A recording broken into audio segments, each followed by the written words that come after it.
का एक एक कतरा अनमोल है। इसकी हर एक बूंद किसी की जिंदगी बचा सकती है। शायद इसीलिए रक्तदान महादान कहलाता है। क्या आपने कभी सोचा है कि ये महादान किसी की जिंदगी में जहर घोल सकता है? आप सोच रहे होंगे ये कैसे हो सकता है, क्योंकि रक्त लेने या देने से पहले तो कई तरह के प्रशिक्षणों से गुजरना पड़ता है। जी हाँ, विश्व स्वास्थ्य संगठन ने रक्त के लेन देन के तय किए हैं मापदंड, जिनके आधार पर किसी तरह का खतरा नहीं होता। लेकिन बंसल न्यूज का यह दावा है कि ऐसा कोई ब्लड बैंक नहीं है जो WHO के मापदंडों पर खरा उतर रहा हो। आपकी जानकारी के लिए बता दें, WHO के अनुसार रक्तदान से पहले 5 बीमारियों की जांच करना आवश्यक होता है और अमूमन वो की भी जाती हैं, जैसे malaria, hepatitis, HIV, AIDS, haemoglobin और रक्तचाप। मेडिकल चेकअप के लिए जाता है कि वो वाकई में आप मेडिकली फिट है कि नहीं रक्तदान करने के लिए। तो वहाँ पे डॉक्टर उसका हीमोग्लोबिन कराते हैं, बीपी देखते हैं, वेट एक बार और कर लेते हैं। वो तो अप्रॉक्सीमेट अपने को वेट मालूम पड़ता है। इसके बाद डॉक्टर को ब्लड डोनर से उसकी पिछली बीमारियों के बारे में पूछना चाहिए। लेकिन ब्लड बैंक या रक्तदान शिविरों में ऐसा होता नहीं है। रक्तदाता से महज ब्लड डोनेशन फॉर्म भरवाया जाता है, जिसमें लगभग 20 बीमारियों के बारे में मात्र लिखा रहता है, जिसे शायद ही कोई रक्तदाता पढ़ता हो। एहतियातन डॉक्टरों को रक्तदाता से खून ग्रहण करने के पूर्व पूछना चाहिए कि आपको इनमें से कोई बीमारी तो नहीं है। क्षय रोग यानी ट्यूबरकुलोसिस, फेफड़े का रोग यानी लंग्स डिसीज, दमा यानी अस्थमा, असाधारण खून बहना यानी एबनॉर्मल ब्लीडिंग टेंडेंसी, हृदय रोग यानी हार्ट डिसीज, गुर्दे का रोग यानी किडनी डिसीज, कैंसर, मिर्गी की स्थिति यानी एपिलेप्सी, मधुमेह यानी डायबिटीज, पीलिया या हेपेटाइटिस, और वो भी सिर्फ आपको ही नहीं बल्कि पिछले कुछ महीनों में परिवार या निकट संबंधियों में ना हुआ हो। पैलीसाइथीमिया वेरा, चर्म रोग यानी स्किन डिसीज, यौन संबंधी रोग यानी सेक्सुअली ट्रांसमिटेड डिसीज, मानसिक रोग यानी सिजोफ्रेनिया, एलर्जिक रोग यानी एलर्जिक डिसीज, कुष्ठ रोग यानी लेप्रोसी। पिछले 24 घंटों के दरमियान आपने 120 ml से अधिक शराब ना पी हो। मोतीझरा यानी पिछले 1 साल से आपको टाइफाइड ना हुआ हो। मलेरिया, ऐसा मलेरिया जो पिछले 3 से 6 महीनों के अंदर ना हुआ हो। अगर आपको इसमें से कोई भी बीमारी है या इनमें से किसी भी समस्या से आप ग्रसित हैं, तो भले ही आप किसी अपने को खून देने जा रहे हैं या सामाजिक हित में, आप हरगिज रक्तदान के पात्र नहीं हैं। इनमें से कुछ ऐसी बीमारियां हैं जिनके बारे में मरीज बताने से कतराते हैं, जैसे चर्म रोग, यौन संबंधी रोग, मानसिक रोग और कुष्ठ रोग आदि। अब ऐसी हालत में ब्लड बैंकों में संक्रमित रक्त का संग्रहण हो भी जाता है और रक्त लेकर जीवन दान की चाह लिए आया कोई बदनसीब एक नई बीमारी। ये दावा यूं ही नहीं किया जा रहा है। बंसल न्यूज की टीम ने कई ब्लड बैंकों का दौरा किया और पता लगाया कि किस तरह से विश्व स्वास्थ्य संगठन के मापदंडों को दरकिनार किया जाता है। आइए आपको बताते हैं कि ब्लड बैंक की अधिमान्यता के क्या मापदंड होते हैं। किसी भी ब्लड बैंक में 10 कमरे होना जरूरी है। एक कमरा रिसेप्शन के लिए होना चाहिए। एक कमरा ब्लड डोनर के रिफ्रेशमेंट या आराम के लिए होना चाहिए। एक कमरा लैब 1 और लैब 2 के लिए होना चाहिए, जहां सीरोलॉजी और क्रॉस मैचिंग आदि की टेस्टिंग की जाती है। एक कमरा ब्लड स्टोरेज के लिए होना चाहिए, जहां संग्रहित रक्त को रखा जाता है। एक कमरा ब्लीडिंग के लिए होना चाहिए, जहां रक्त का लेन देन होता है। एक कमरा रिकॉर्ड रूम के लिए होना चाहिए, जहां रक्तदाता, रक्त ग्रहीता और रक्त संग्रहण से संबंधित सभी प्रकार के ब्यौरे का संकलन किया जाता है। एक कमरा वॉशिंग के लिए होना चाहिए, जहां स्लाइड, टेस्ट ट्यूब आदि को धोया जाता है। एक कमरा ऑटोक्लेव के लिए होना चाहिए, जहां बायोमेडिकल वेस्टेज को नष्ट किया जाता है। एक कमरा किचन के लिए होना चाहिए, जहां ब्लड डोनर के लिए खान पान की व्यवस्था की जाती है। शौचालय आदि की भी व्यवस्था होना चाहिए। इनके अलावा रिसेप्शन, किचन और टॉयलेट आदि को छोड़कर लगभग सभी कमरों में एयर कंडीशनर होने चाहिए। ये तो हुए ब्लड बैंक की अधिमान्यता के मापदंड, जिनका पालन शायद ही कोई ब्लड बैंक करता हो। लेकिन अब देखिए हकीकत में रक्त शिविरों का क्या नजारा होता है। यह है मध्य प्रदेश सचिव पंचायत संगठन का रक्तदान शिविर, जहां रक्तदाताओं से चेकअप में महज औपचारिकता ही निभाई गई। चेकअप के नाम पर रक्तदाताओं का वजन, हीमोग्लोबिन, रक्तचाप ही देखा गया और काउंसलिंग के नाम पर केवल ब्लड डोनर फॉर्म भरवाया गया। हम लोगों से पूछा था कि आप ब्लड देना चाहते हैं, हमारा नाम, हमारा पता, इसके अलावा और कुछ नहीं पूछा। हम लोगों से पूछा था कि आप ब्लड देना चाहते हैं, हमारा नाम, हमारा पता, इसके अलावा और कुछ नहीं पूछा।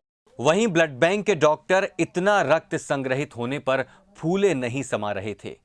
आखिर खुश हों भी क्यों ना, उनके संग्रहित रक्त से मुख्यमंत्री शिवराज सिंह चौहान को जो तौला जाना था।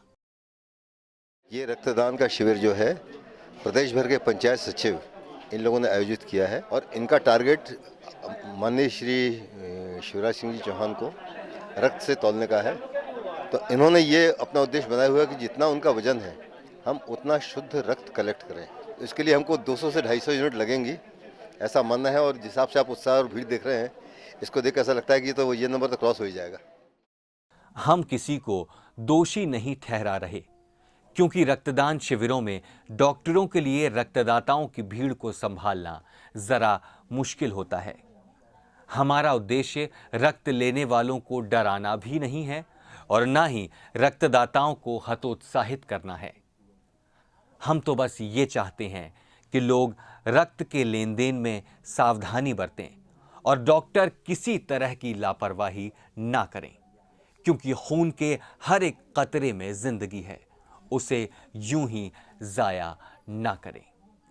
कैमरामैन कमलेश, नवीन और प्रदीप के साथ तरुण गुप्ता, बंसल न्यूज, भोपाल। हमने अपनी इस खास पेशकश पर एक पूरा प्रोग्राम चलाया था और इस प्रोग्राम के बाद लगातार दर्शकों की प्रतिक्रिया हमें मिल रही है और इस प्रतिक्रिया के आधार पर कुछ सवाल खड़े हुए हैं और इन सवालों के जवाब की तलाश हम आज वितर्क में करने जा रहे हैं। वितर्क में इस वक्त हमारे साथ मौजूद हैं बंसल न्यूज़ चैनल हेड तरुण गुप्ता जी, जिन्होंने खुद ये स्टोरी की थी, और साथ ही हमारे साथ चर्चा में डॉक्टर उमेश मोहन शर्मा जी, जो कि ब्लड बैंक ऑफिसर हैं Gandhi medical college, Hamidia hospital, Bhopal के। आप दोनों का हमारे स्टूडियो में बहुत बहुत स्वागत है। तरुण जी, सबसे पहले तो मैं आपसे ये जानना चाहूँगी कि एक बड़ी ही अहम स्टोरी आपने यहाँ पर की है और उमूमन ये होता है कि जब हम ब्लड डोनेट करने जा रहे होते हैं या करते हैं तो उस वक्त वो सारे सवाल हमारे जहन में नहीं होते कि क्या नॉर्म्स होने चाहिए, क्या कंडीशन होनी चाहिए। बस हमारे जहन में ये होता है कि हम ब्लड दे रहे हैं। तो आपके जहन में ये सवाल कैसे खड़ा हुआ, कैसे आपने इस स्टोरी के बारे में आइडिया आया आपको और कहाँ से आपने शुरुआत की? सुबह सुबह एक मेरे दोस्त का फ़ोन आया कि उसके फादर डेथ बेड पर हैं, ऑपरेशन के लिए जा रहे हैं और उनको ब्लड देना है। और डॉक्टर्स ने वहाँ पे ब्लड, कस्तूरबा हॉस्पिटल की बात है, डॉक्टर्स ने वहाँ पे ब्लड लेने के लिए मना कर दिया कि आपका बीपी ठीक नहीं है, इसलिए हम ब्लड नहीं लेंगे। अच्छा। वहीं से मेरे दिमाग में आया कि अगर बीपी के लिए अगर ब्लड लेने के लिए डॉक्टर्स मना कर रहे हैं तो उसके अलावा और बहुत सारी बीमारियाँ होती हैं जिसके वो लोग चेकअप नहीं करते। तो फिर मैंने डॉक्टर से बात की। फिर उसके बाद फूड एंड ड्रग्स डिपार्टमेंट में हम गए। फिर वहाँ से अब जो लाइसेंस देते हैं ब्लड बैंक को, हमने उनसे बात की। तो फिर उन्होंने हमें बताया कि बहुत सारी ऐसी बीमारियां जिनके की चेकअप तो नहीं किया जाता लेकिन डॉक्टरों को पूछना होता है। अच्छा। और लेकिन ज़्यादातर ऐसा होता नहीं है कि वो सारी चीज़ों के बारे में पूछा जाए। खुद अगर ब्लड डोनेट करने जाते हैं तब बस ये होता है कि हाँ ब्लड आप डोनेट करें, उसके लिए अप्रिशिएट किया जाता है और जो ब्लड डोनर है उससे ले लिया जाता है ब्लड। उसके बाद क्या नियम होने चाहिए, क्या रूल्स कहते हैं, हमने दिखाया ज़रूर है। अपने साथ डॉक्टर साहब हैं, डॉक्टर बिल्कुल आपसे जानना चाहेंगे, आप बताएंगे कि क्या प्रैक्टिकली क्या प्रॉब्लम्स आती हैं और किस हद तक अपन वहाँ उन सबको नॉर्म्स को फुलफिल कर पाते हैं। देखिए, आइडियली तो कोई भी ब्लड डोनर जब ब्लड बैंक में आता है तो जो भी हमारे डॉक्टर साहब वहाँ पे हों, ये उनकी लीगल ड्यूटी भी है एंड ह्यूमैनिटेरियन ड्यूटी भी है कि वो उस डोनर से क्वेश्चन करें, उसकी हिस्ट्री लें, जिससे कि जिन हिस्ट्री के आधार पे कई बीमारियां होती हैं जिनको हम एक्सक्लूड कर सकते हैं, और इसके अलावा मेडिकल चेकअप करें।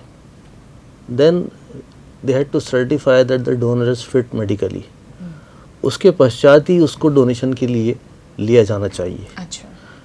परंतु हमारे ब्लड बैंक्स जो हैं प्रदेश के, उसमें कई जगह तो डॉक्टर्स नहीं हैं क्वालिफाइड ब्लड बैंक के लिए, और कुछ ये भी फैक्टर है कि वर्कलोड भी बहुत ज़्यादा है।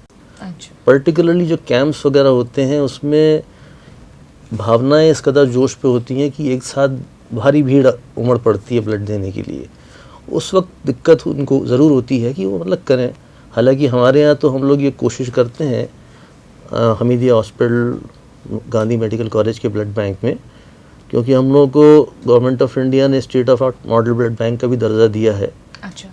तो कोशिश ये रहती है कि जहाँ तक हो नॉर्म्स हम लोग पूरे करें।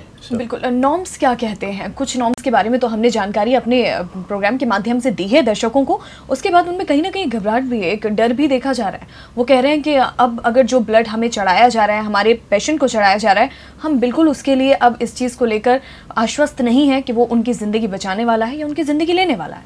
कानूनी तौर पर यदि हम देखें तो 5 बीमारियाँ ऐसी हैं जो लीगली मतलब संवैधानिक रूप से आवश्यक है जिनका टेस्ट, जिसमें एक तो है हेपेटाइटिस बी, यानी बी टाइप का पीलिया, एक हेपेटाइटिस सी टाइप का पीलिया, HIV एड्स, फिर गुप्त रोग यानी VDRL और मलेरिया।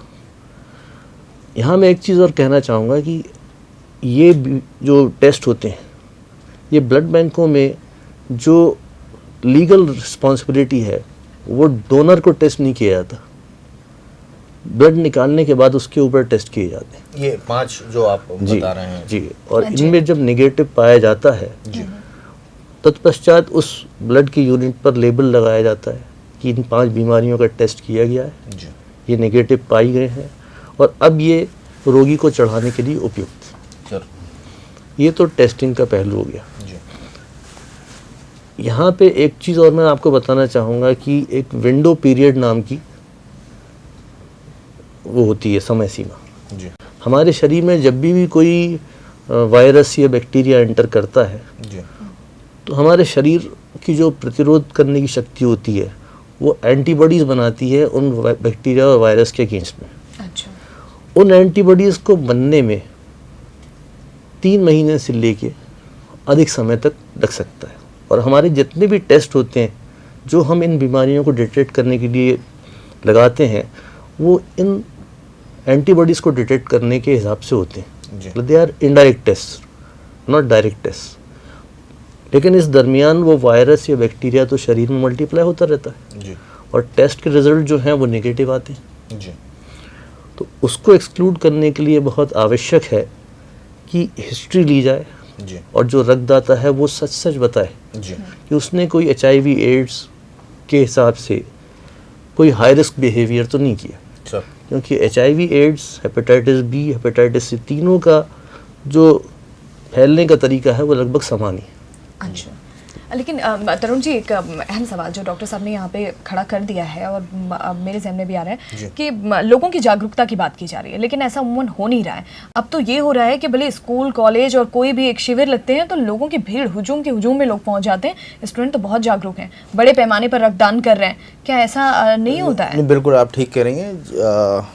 जब भी कोई ऐसी आपदा आती है, कुछ होता है तो लोग हुजूम के साथ पहुंच जाते हैं। तो अब तो डॉक्टर साहब मेरे ख्याल से वो अवेयरनेस वाली बात तो नहीं ये भी है कि मुख्यमंत्री को, जैसे आपने खुद स्टोरी की है तरुण जी, बिल्कुल। फिर आप लोगों की अवेयरनेस भी है कि हर 3 महीने में लोगों को ब्लड देते रहना चाहिए, जिससे नया ब्लड बन जाता है। लेकिन सवाल यहाँ पे जो बात थी ये थी कि आपने 5 टेस्ट तो आपने कर लिए, लेकिन जो काउंसलिंग करनी है, जो 16-20 बीमारियाँ और हैं जिसमें कैंसर हो गया या मलेरिया हो गया, आपको 6 महीने पहले मलेरिया की बात है, अगर 6 महीने तक हुआ है तब भी नहीं होगा, या TB अगर आपको हो गई, और दूसरी और बहुत सारी सिजोफ्रेनिया हो गई, मेंटल रोग हो गए, और रक्त एपिलेप्सी हो गई। ये सब चीज़ों के बारे में जब हम लोग ने स्टोरी कर रहे थे तो आप लोगों ने फॉर्म तो दिए थे, लोगों ने फॉर्म पढ़े भी और उसके असाइन कर दिए उसको। लेकिन कुछ हिंदी में भी लिखा रहता है, कुछ इंग्लिश में भी लिखा रहता है, भीड़ भी रहती है, गर्मी भी रहती है, तो वहाँ पे तो मेरे ख्याल से इतना उन्हें समय नहीं मिल पाता कि वो उसके लिए ज़रूरी है कि काउंसलिंग अगर आप लोग कर पाएँ। देखिए, आपका कहना बिल्कुल जायज़ है, और जैसे फॉर्म्स तो ये मैं भी रख के रहा था, हर ब्लड बैंक के फॉर्म रहते हैं जी, हिंदी में भी है, अंग्रेज़ी में भी है जी जी। लेकिन जैसा मैंने कहा कि उस वक्त जैसे आपकी स्टोरी जो कल की थी उसमें जो कैंप दिखाया गया था जी, अब उसमें एक साथ जो है 100-150 व्यक्ति रक्तदान हेतु आगे जी, और सब पढ़े लिखे थे जी, सारे पंचायत सचिव थे जी। अब आप किसी को फोर्स तो नहीं कर सकते हो कि आप हर चीज़ बैठ के भरो जी, आपको फॉर्म अगर दिया है, आप देख रहे हो इतना वर्कलोड है, तो इतनी जागरूकता की बात अगर है तो उनको पढ़ के भर के देना चाहिए था उसको। और कोई चीज़ छुपाने की उसमें है नहीं, ऐसी कोई गोपनीय चीज़ नहीं। अच्छा डॉक्टर साहब, ये तो एक आपने प्रैक्टिकल बात बताई जी, लेकिन आप सोचिए कि अगर वाकई में उसमें से किसी को अगर ये 6 रोग यानी टीबी अगर किसी को, या फेफड़ों का रोग है, दमा है, असाधारण खून बहना है, हृदय रोग है, गुर्दे का रोग है, मिर्गी की स्थिति है, मधुमेह है, इस पीलिया है, तो इस स्थिति में अगर किसी को है और उसने ब्लड दे दिया, तो इस स्थिति में जिस पेशेंट को अगर ब्लड ले रहा है उसकी क्या स्थिति होगी? जो जिसके अगर केवल हाथ पांव टूटे हुए हैं और ब्लड बह गया और उसको केवल 2 बॉटल खून चाहिए, जी, तो हड्डी तो जुड़ी जाएगी। देखिए, आमतौर पे तो ये जो बीमारियां हैं, इनके जो भी पेशेंट होते हैं वो ब्लड देने के पहले स्वयं ही बता देते हैं, और इसमें से अधिकांश बीमारियां जो हैं वो रक्त के द्वारा ट्रांसमिट नहीं होती हैं, बल्कि ब्लड डोनर को ज़्यादा खतरा रहता है ब्लड देने से। अच्छा, तो आमतौर पे हमारा तो अनुभव यही है कि इन बीमारियों के रोगी स्वयं ही बता देते हैं, डॉक्टर साहब टीबी का इलाज चला था 6 महीने पहले बंद हुआ है, हम दे सकते हैं, नहीं दे सकते। लेकिन डॉक्टर साहब, यहाँ पे अहम सवाल ये भी खड़ा होता है कि अब मुख्यमंत्री को तोला जाता है, भावनात्मक उफान में आकर लोग रक्तदान करते हैं और फिर उस ब्लड से तोला जाता है मुख्यमंत्री तक को, ये पूरे काम हो रहे हैं, सब कुछ चल रहा है, उसमें निगरानी कौन रखता है कि अगर ऐसा नहीं हो रहा है तो कौन है जो इसके खिलाफ एक्शन लेगा या इस पर निगरानी रखेगा? जी, बड़ा अच्छा प्रश्न पूछा आपने। देखिए, ब्लड बैंक हालांकि ये अस्पताल के भाग होते हैं, परंतु डिफरेंट इसलिए होते हैं कि इनका लाइसेंस, जैसा कि तरुण जी ने बताया, फूड एंड ड्रग एडमिनिस्ट्रेशन द्वारा दिया जाता है, और भारत सरकार के गजट में जो स्ट्रिक्ट नॉर्म्स हैं वो जब फॉलो होते हैं, जो कंडीशन से फुलफिल होती हैं, तभी वो लाइसेंस दिया जाता है। अच्छा। और ये FDA का काम है, फूड एंड ड्रग एडमिनिस्ट्रेशन का, कि वो पीरियडिक चेक करें जी, और जहाँ पे अनियमितता पाई जा रही है उनको पूरा अधिकार है कि लाइसेंस को निरस्त भी कर सकते हैं। मगर आज तक ऐसा हुआ है? कुछ लाइसेंस निरस्त होने वाली कार्रवाइयां सुनने में आती नहीं है। तरुण जी, आपने कभी सुना है ऐसा? आप तो डॉक्टर साहब तो मेरे ख्याल से उस बिल्डिंगों के रोज सामने से निकलते होंगे जो ब्लड बैंक्स हैं, वो एक छोटे से मकान में चल रहे हैं जहाँ पे 10 कमरे होने चाहिए, एक कमरे का साइज 1,500 स्क्वायर फीट होना चाहिए, तो टोटल बिल्डिंग ही 3,000 स्क्वायर फीट की होनी चाहिए, वो 500 स्क्वायर फीट में ब्लड बैंक चल रहा है, संभव ही नहीं है वो। तो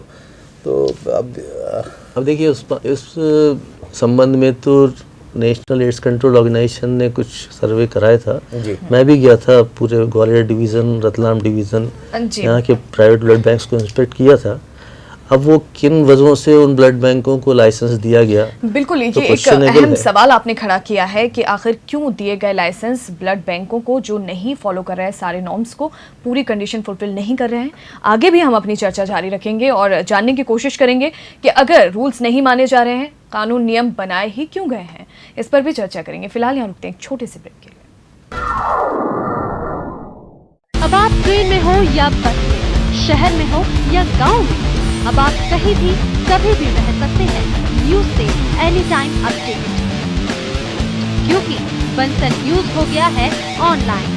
आपको बस अपने कंप्यूटर पर टाइप करना है bansalnews.com और लाइव टीवी पर क्लिक करें और रहिए न्यूज से any time update. Bansal news, आपकी आवाज।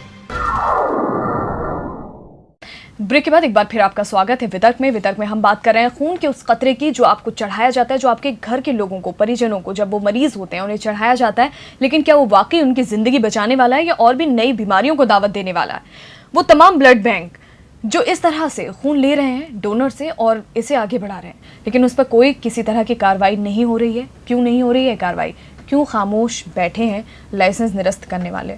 क्या लगता है आपको, क्या होता है ये सब? नहीं कुछ नहीं, ये तो लापरवाही नहीं, लापरवाही नहीं, ये तो मामला ही कुछ और है। मामला ही कुछ और है। अगर देखिए जाए, अगर दोनों चीज़ों में बड़ा वो है कि अगर आप ये बात करें जो नॉर्म्स बनाए, डॉक्टर साहब ज़्यादा अच्छे समझते हैं कि साहब जब ब्लड लेना चाहिए तो ग्लव्स भी होना चाहिए, कैप भी होना चाहिए, एप्रन भी होना चाहिए, 10 कमरे भी होना चाहिए, रिफ्रेशमेंट भी होना चाहिए। उसके अपोजिट आप एक तंबू गड़ जाता है गाँव में और आप ब्लड ले लेते हैं, लाइन से सब लोगों को लेटा के एक साथ ब्लड ले लेते हैं। बिल्कुल। तो या तो ये नॉर्म्स गलत हैं। अब ये नॉर्म्स इसलिए हैं कि अब ये नॉर्म्स दिखाकर फिर ये जितने भी अपने फूड एंड ड्रग्स के हैं सारे के सारे उनकी लिस्ट बनी हुई है, आपको लाइसेंस चाहिए, इतने पैसे दीजिए और लाइसेंस ले लीजिए, उसके बाद रिन्यूअल भी होता है उनका। कितना आसान है लोगों की जिंदगी से खेलना, बहुत बहुत आसान। खून की ये बूंद कतरा जो है वो खतरा है जिंदगी के लिए, कुछ ऐसा ही मामला दिखाई दे रहा है। तो ऐसी जब सिचुएशंस आती हैं, एक यहाँ पे एक अहम सवाल और भी मैं खड़ा करना चाहूँगी कि ठीक है, जो आपने कहा कि जो डोनर है उसकी ज़िंदगी को ज़्यादा खतरा होता है, अगर जो फॉर्म में आपने ये सारी बीमारियों का जिक्र किया है, लेकिन जो लेने वाला व्यक्ति है, ये परिजन है, क्या उनको भी अधिकार होता है ये जानने का कि जो डोनर है उसकी काउंसलिंग की गई थी, नहीं की गई थी, उसे किसी तरह की बीमारी नहीं थी, उसकी हिस्ट्री के बारे में? देखिए, यूनिट एक बार ब्लड देने के बाद में वो ब्लड की यूनिट बन जाता है। उस पर रक्तदाता का ना नाम होता है ना उसकी आइडेंटिटी होती है। सिर्फ जो हमारी लीगली नेसेसरी टेस्ट हैं उनके नेगेटिव होने के आधार पे ही हम कह सकते हैं कि ये सेफ़ है। परंतु WHO के नॉर्म्स के हिसाब से भी और हमारी जो नेशनल ब्लड पॉलिसी है उसमें इस पे ज़्यादा जोर दिया गया है कि जैसा आपने कहा काउंसलिंग पे, वो काउंसलिंग या तो हमारे जो भी चिकित्सक हैं रक्त कोष के उनको करनी होती है या फिर स्पेशली ट्रेंड काउंसलर्स जो होते हैं जो सब जगह है नहीं। और उसमें विशेष तौर पे इस बात पे जोर दिया जाता है कि रक्तदाता जो है अगर उसने हाई रिस्क बिहेवियर कुछ किया है, हाई रिस्क बिहेवियर से मतलब ये है कि असुरक्षित यौन संबंध या नीडल सिरिंज द्वारा नशीली दवाइयों का सेवन या इस प्रकार का कोई भी प्रक्रिया जिससे कि हेपेटाइटिस बी या हेपेटाइटिस सी, HIV फैल सकते हैं। आमतौर पे क्या होता है कि यूजुअली जो रोगी के क्लोज मिलने वाले होते हैं, मित्र होते हैं, रिश्तेदार होते हैं, वो रक्त देने आते हैं सबसे पहले आगे। उनके ऊपर एक मानसिक दबाव रहता है कि अगर उन्होंने ऐसा कुछ किया भी होगा तो ना तो वो बता सकते हैं और रक्त देने से मना भी नहीं कर सकते। तो उस परिस्थिति में बहुत आवश्यक है कि काउंसलिंग की जाए। हमारे चिकित्सक ही पूछताछ करके पहले ही मना कर दें कि क्योंकि ये कारण बताना बाकी लोगों को बताना आवश्यक नहीं होता। बिल्कुल। ब्लड तो आपने ले लिया, आप कह रहे हैं कि एक यूनिट होता है ब्लड, उसके बाद जब ले लिया जाता है, लेकिन जब आप देने की बारी आ रही है और परिजन जानना चाहते हैं, क्योंकि हमने जिस तरह की रिपोर्टिंग देखा है, हम जिस तरह का खुलासा तरुण जी आपने पूरी स्टोरी के माध्यम से किया है,